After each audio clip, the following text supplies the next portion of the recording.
Hollis a été une grande déception durant la Coupe du Monde. Mister Nonchalant est arrivé très attendu après avoir explosé comme un phénomène du football grâce à son style de vie exotique et son habileté balle au pied sans égale. C'est sans aucun doute l'un des joueurs les plus excitants ces derniers temps, je le place aux côtés de Lamine Yamal tout en considérant qu'Hollis a une touche de raffinement supplémentaire. Avec le Bayern, il a disputé 52 matchs, inscrit 22 buts et délivré 29 passes décisives. Mais Guardiola disait déjà que jouer 4000 minutes est une ligne rouge que les joueurs ne devraient pas dépasser car cela reste extrêmement destructeur sur le plan physiologique. L'entraîneur a abordé ce sujet à plusieurs reprises en conférence de presse et, dans de nombreux cas, son point de vue se confirme. Hollis a été le seul joueur à terminer meilleur passeur en Coupe du Monde, en Ligue des Champions et en championnat national au cours d'une seule et même saison. Mais quand on regarde son nombre total de matchs, c'est terrifiant. Il a disputé l'incroyable total de 65 rencontres, accumulant environ 4 500 minutes de jeu. Évidemment, pousser son corps dans ses derniers retranchements allait se payer au prix fort, exigeant des larmes et du sang. Malgré une saison incroyable, quand il a fallu répondre présent lors du moment le plus décisif de la saison, lors du match retour contre le PSG, Hollis a livré une prestation très terne, ce qui a mené à une élimination en demi-finale, alors que le Bayern était considéré comme le seul capable de terrasser le PSG de Luis Enrique. Après cette première frustration, Internet s'est déchaîné sur Hollis, certains le qualifiant de joueur qui craque sous la pression. Mais sans se laisser déstabiliser, l'homme a continué à travailler et cette élimination face aux futurs champions n'a pas effacé ses exploits historiques. À l'approche de la Coupe du Monde, il devait rester en forme et concentré pour guider la France vers son 3e titre mondial et pourquoi pas être sacré meilleur joueur du monde. Après tout, Mister Nonchalant a toujours été dans la course aux distinctions individuelles. En sélection, il suscitait des doutes car il n'arrivait pas à reproduire sous le maillot national ses prestations réalisées en Allemagne. Mais cette impression n'était visiblement qu'un manque de rythme. Lors des matchs amicaux de préparation, il a inscrit un coup du chapeau contre l'Irlande du Nord, puis a crevé le plafond des attentes dès le début du mondial. L'équipe de France, toujours considérée comme pragmatique et ne jouant pas au maximum de son potentiel, a commencé à faire taire tout le monde après un début hésitant contre le Sénégal. Hollis, éteint durant la première mi-temps, a reçu un véritable choc d'enthousiasme lors de la seconde période. L'homme a tout simplement illuminé la rencontre et a pris le contrôle total du secteur offensif tricolore, jouant avec davantage de liberté sur tout le terrain.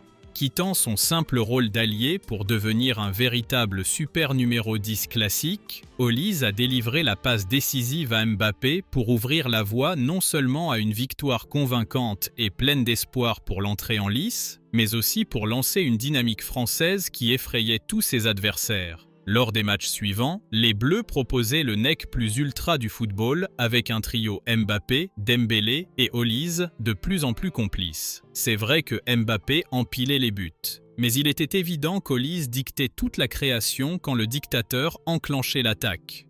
Il était clair que Mister Nonchalant était le cerveau et que l'équipe avait besoin de son génie. Et c'est là que tout s'est effondré.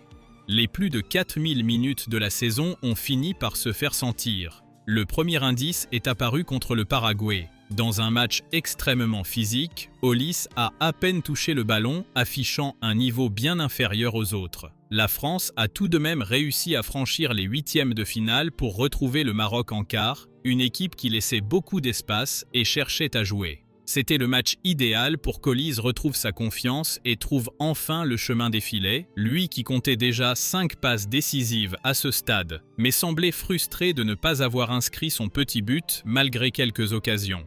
Si vous êtes encore là, c'est que la vidéo vous plaît. Je vous demande donc un petit pouce bleu et de vous abonner, cela nous aide énormément à continuer de publier ici. Si vous avez quelque chose à ajouter, n'hésitez pas à commenter, nous répondons à tout le monde. Je compte sur vous, atteignons la barre des 50 likes. Merci. Le match contre le Maroc débute et le scénario idéal se présente pour Hollis. Énormément d'espace pour évoluer en transition et créer le danger. Il participe plutôt bien au jeu, mais reste loin du sommet de son art entrevu précédemment et une fois de plus, sans passe ni but.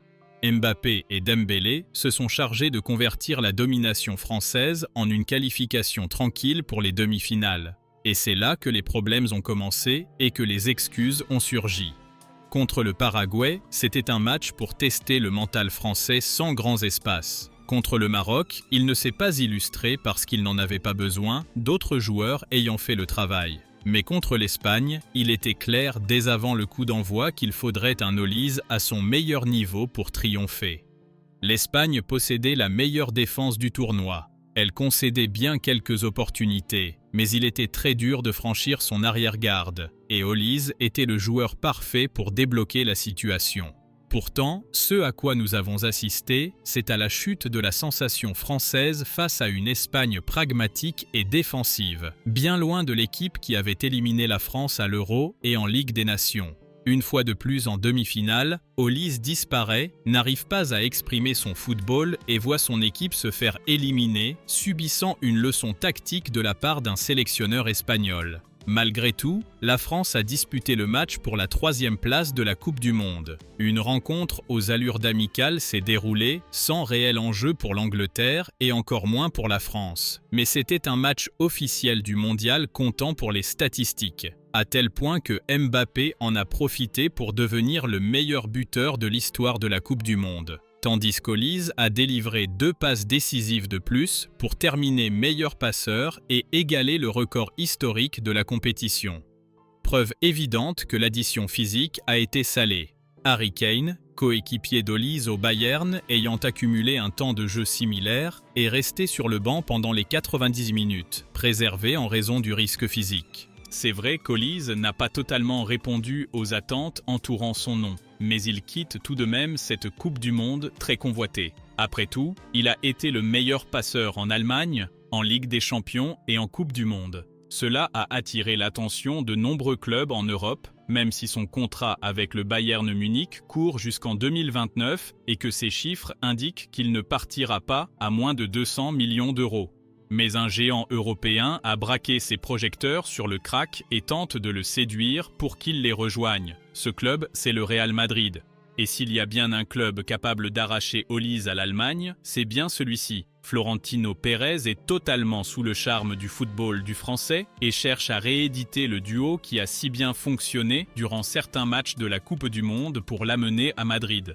Depuis plusieurs semaines, une sorte de guerre froide fait rage entre les clubs. Rien d'officiel, mais les rumeurs sont très insistantes. Le Real serait prêt à casser sa tirelire pour Olise, et le joueur lui-même aurait déjà pris la décision de déménager à Madrid, estimant que ses chances de remporter la Ligue des Champions y seraient plus élevées.